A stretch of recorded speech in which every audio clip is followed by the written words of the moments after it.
just a few weeks later, they dropped the tag titles after, leaving WrestleMania with the tag straps again. They did it in 2000. They're doing it in 2001. But now they're going to drop them to Kane and The Undertaker. And this is where we first start to see the tease of Edge and Christian breaking up. Edge is going to win the King of the Ring. His little brother is going to keep celebrating with the trophy and step into Edge's spotlight.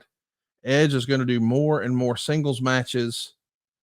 I mean, I understand that this is just what we do in wrestling when we have a tag team and we feel like we've done everything there is to do.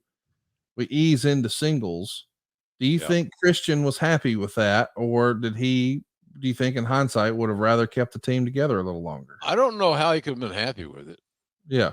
To be honest with you, I don't know. I don't see how he could be happy because he's going to be. Edge is leaving him. Yes.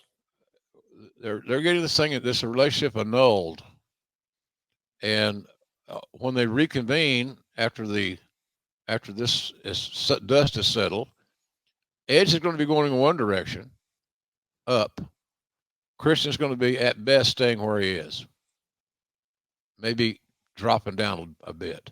So I don't know how Christian could have been happy with that scenario. But I'll tell you this: he never bitched once. He just didn't want to make waves, and I've always respected that. We should talk about the big turn. Christian finally turns on Edge. Monday Night Raw is where else? Toronto, Canada. Edge retains his Intercontinental title over Lance Storm, and then Christian hits his brother in the head with a chair and eventually does a solo concerto. Right. And that I eventually, remember that very well. it was a big moment. You thought that you'd see these guys forever, and here's the big turn. And now we've got feuding brothers, and I'm sure they were both happy to still be working with each other. But as a fan, as much as I enjoyed the turn and thought it was well done and all that, I still liked Edge and Christian as a tag team. But Right. Well, Conrad, we said this earlier. You yes, never know when enough is enough. When do you break up Arn and Tully?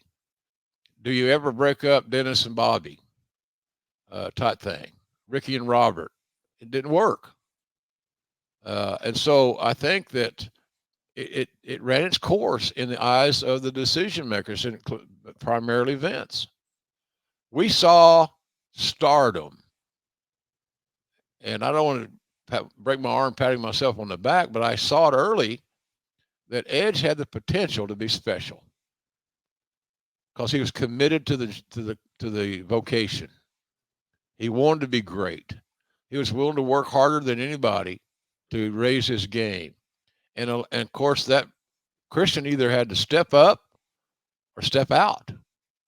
And I think that there was an adjustment period to that scenario. But like I said, Christian never bitched to me one time, and God knows he would have. Everybody else did. bit of an odd twist. A lot of odd things happening here in 2001. Christian turns heel. He joins the Alliance. The Alliance in the WWF feud is taking over everything. And Christian in the Alliance doesn't exactly take off, but he does become the Intercontinental Champion, defeating Edge at Unforgiven. Hey, Bull, put that picture back up. I want to. Okay, Conrad, you got this. There's a lot of real good guys in this picture Yes. that can work. There's Tommy Dreamer, Raven, Hurricane. You know, is that DDP? It is, yeah. But who gets over? The Dudleys are there. I mean, all of a sudden, your little town got overpopulated, and housing was short. So who gets over in this scenario?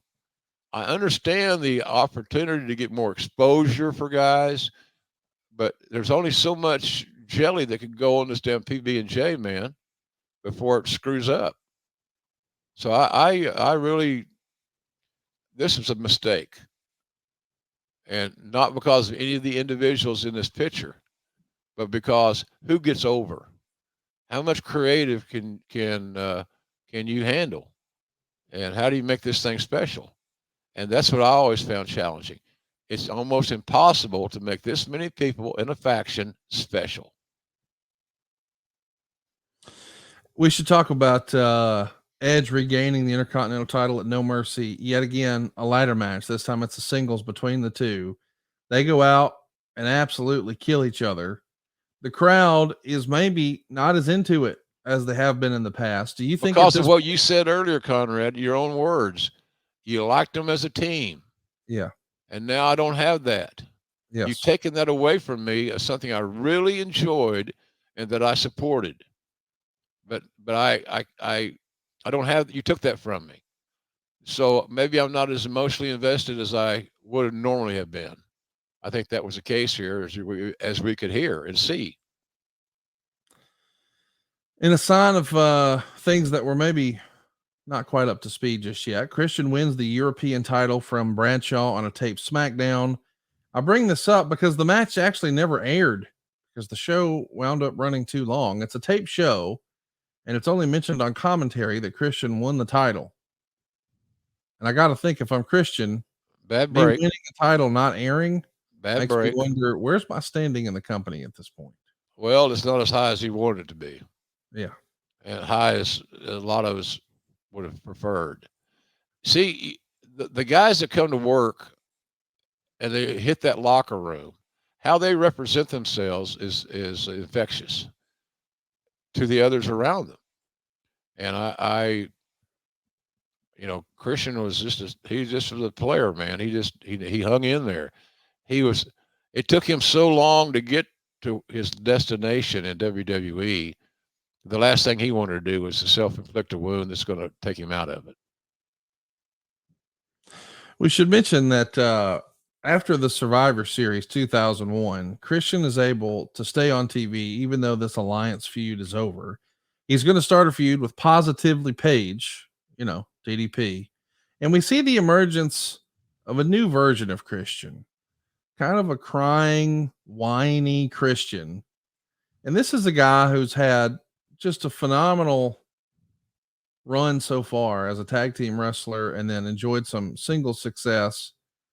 But I don't know. Do you like the crybaby character? I mean, I know that Christian did his best with it, but it doesn't feel like a money. What his idea? It wasn't his idea, Conrad. No, I don't like it.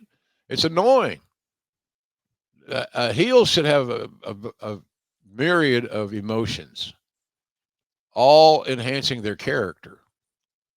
And that's why I'm not a major proponent of too much, keyword too much, heel humor. If a heel makes me laugh, which I perceive to be a positive emotion, then maybe I'm booking it wrong. Right. Because I don't care. And I like that guy. He makes me laugh. He's funny. He's entertaining. So I don't want to see him lose. So it's just against the normal train of thought. So, but no, I didn't think that was his best, Christian's best presentation. And not because of him. Just, sometimes you get painted into a corner with a certain colored brush and it takes a while for that paint to rub off.